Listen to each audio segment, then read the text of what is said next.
The Book of Disquiet by Fernando Pessoa. Section 256. I've always felt an almost physical loathing for secret things, intrigues, diplomacy, secret societies, occult sciences. What especially irks me are these last two things. The pretension certain men have that through their understandings with gods or masters or demiurges, they, and they alone, know the great secrets on which the world is founded. I can't believe their claims, though I can believe someone else might. But is there any reason why all these people might not be crazy or deluded? The fact there are a lot of them proves nothing. For there are collective hallucinations. What really shocks me is how these wizards and masters of the invisible, when they write to communicate or intimate their mysteries, all write abominably. It offends my intelligence that a man can master the devil without being able to master the Portuguese language. Why should dealing with demons be easier than dealing with grammar? If, through long exercises of concentration and willpower, one can have so-called astral visions, why can't the same person, applying considerable less concentration and willpower, have a vision of syntax? What is there in the teachings and rituals of the magic arts that prevents their adherents from writing, I won't say with clarity, since obscurity may be part of the occult law, but at least with elegance and fluency, which can exist in the sphere of the abstruse? Why should all the soul's energy be spent studying the language of the gods without a pittance left over to study the color and rhythm of the language of men? I don't trust masters who can't be down to earth. For me, they're like those eccentric poets who can't write like everybody else. I accept that they're eccentric, but I'd like them to show me that it's because they're superior to the norm rather than incapable of it. There are supposedly great mathematicians who make errors in simple addition, but what I'm talking about here is ignorance, not error. I accept that a great mathematician can add 2 and 2 and get 5. It can happen to anyone in a moment of distraction. What I don't accept is that he not know what addition is or how it's done. And this is the case of the overwhelming majority of occult masters. Section 257. Thought can be lofty without being elegant, but to the extent it lacks elegance, it will have less effect on others. Force without finesse is mere mass. Section 258.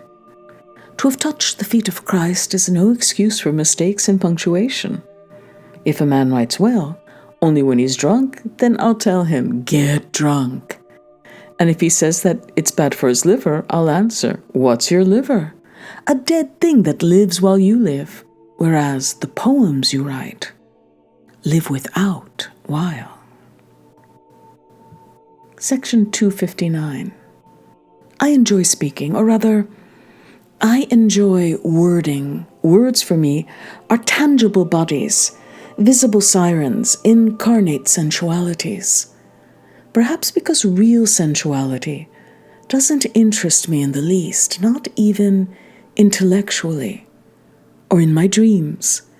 Desire in me metamorphosed into my aptitude for creating verbal rhythms and for noting them in the speech of others. I tremble when someone speaks well. Certain pages from Fialho and from Chateaubriand make my whole being tingle in all of its pores, make me rave in a still shiver with impossible pleasure. even certain pages of Vieira, in the cold perfection of their syntactical engineering, make me quiver like a branch in the wind, with the passive delirium of something shaken. Like all who are impassioned, I take blissful delight in losing myself, in fully experiencing the thrill of surrender. And so, I often write with no desire to think, in an externalized reverie, letting the words cuddle me like a baby in their arms. They form sentences with no meaning, flowing softly, like water I can feel. A forgetful stream whose ripples mingle and undefine, becoming other, still other ripples, and still again other.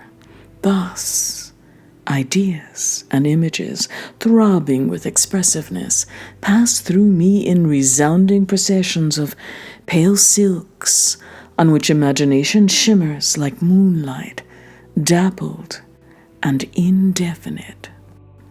I weep over nothing that life brings or takes away, but there are pages of prose that have made me cry. I remember as clearly as what's before my eyes the night when, as a child, I read for the first time in an anthology Vieira's famous passage on King Solomon. Solomon built a palace. And I read all the way to the end, trembling and confused.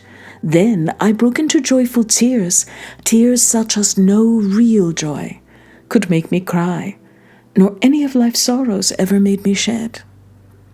That hierarchic moment of our clear, majestic language, that expression of ideas in inevitable words like water that flows because there's a slope, that vocalic marvel in which the sounds are ideal colors. All of this instinctively seized me like an overwhelming political emotion. And I cried. Remembering it today, I still cry. Not out of nostalgia for my childhood, which I don't miss, but because of nostalgia for the emotion of that moment, because of a heartfelt regret that I can no longer read for the first time that great symphonic certitude.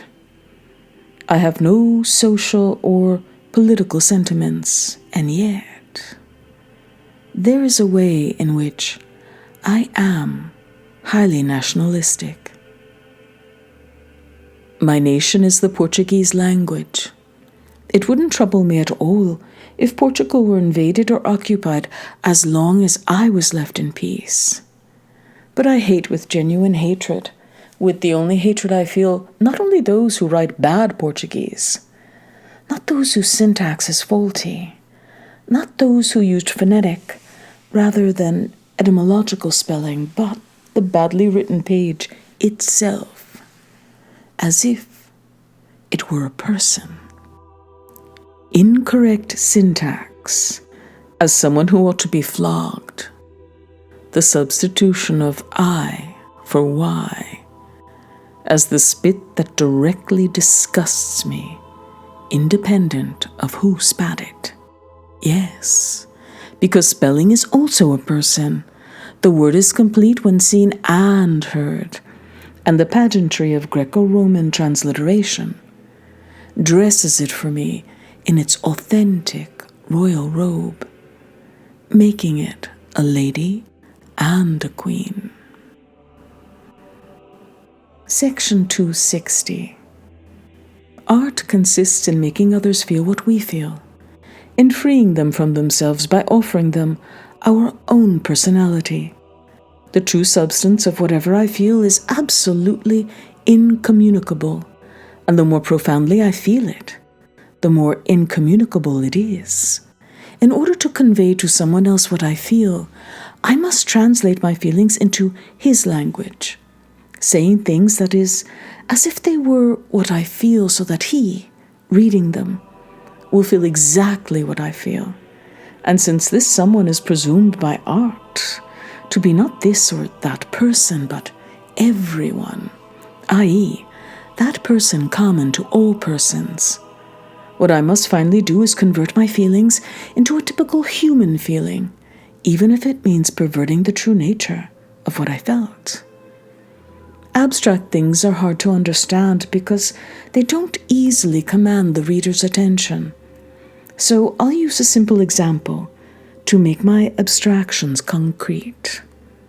Let's suppose that for some reason or other, which might be that I'm tired of keeping the books or bored because I have nothing to do, I'm overwhelmed by a vague sadness about life, an inner anxiety that makes me nervous and uneasy.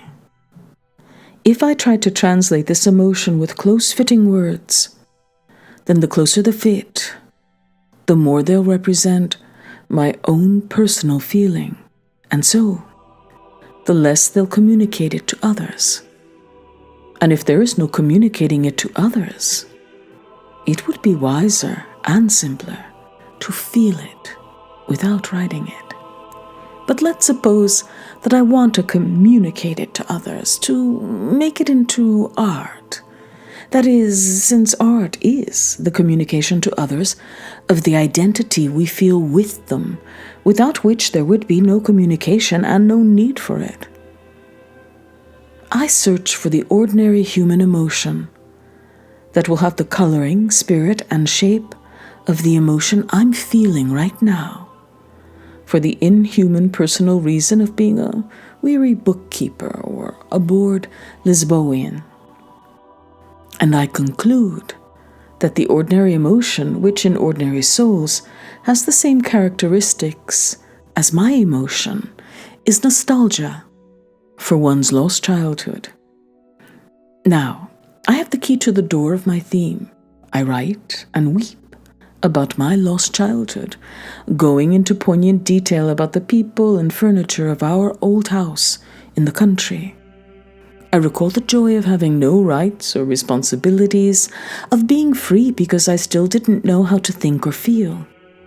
And this recollection, if it's well written and visually effective, will arouse in my reader exactly the same emotion I was feeling, which had nothing to do with childhood. I've lied? No, I've understood that lying, except for the childish and spontaneous kind that comes from wanting to be dreaming, is merely the recognition of other people's real existence, and of the need to conform that existence to our own, which cannot be conformed to theirs. Lying is simply the soul's ideal language. Just as we make use of words, which are sounds articulated in an absurd way to translate into real language the most private and subtle shifts of our thoughts and emotions, which words on their own would never be able to translate, so we make use of lies and fiction to promote understanding among ourselves, something that the truth, personal and incommunicable, could never accomplish. Art lies because it is social. And there are two great forms of art, one that speaks to our deepest soul, the other to our attentive soul. The first is poetry. The second is the novel. The first begins to lie in its very structure, the second in its very intention. One purports to give us the truth through lines that keep strict meters, thus lying against the nature of speech. The other purports to give us the truth by means of a reality that we all know never existed. To feign is to love. Whenever I see a pretty smile or a meaningful gaze, no matter whom the smile or gaze belongs to, I always plumb to the soul of the smiling or gazing face to discover what politician wants to buy our vote or what prostitute wants us to buy her. But the politician that buys us loved at least the act of buying us, even as the prostitute loved being bought by us. Like it or not, we cannot escape universal brotherhood. We all love each other, and the lie is the kiss we exchange. Section 261. In me, all affections take place on the surface, but sincerely. I've always been an actor, and in earnest. Whenever I've loved, I've pretended to love, pretending it even to myself.